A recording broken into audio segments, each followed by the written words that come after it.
myself Abhinav Sharma. Welcome to our channel, the Mad Brain UI Studio. So if are you looking graphic designer or you want to become a graphic designer, then don't forget subscribe our channel. So in this video, we will be talk about who had done complete our education on looking a new opportunity. Or this video is special for another people who want to earn the extra income in part time. So friend, what is graphic designing?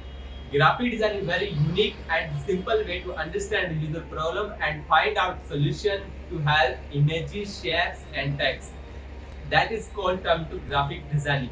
So friend, graphic design not today trend. We are using same technique and same arts is 1,000 years.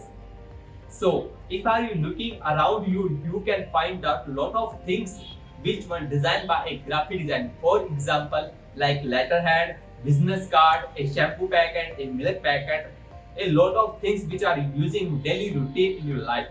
So a graphic designing must have imagination skill because a graphic designing can improve our idea or our thought in our designing process. So friends, let's talk about our second skill that's called creativity.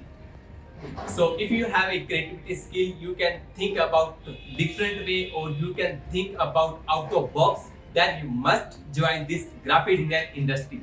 So friends, I hope you like this video and enjoy our video. This is our first video in English. So please guys support our channel and likes and comments our channel because we need your support. We need making confidence for our next videos. Thank you. See you again.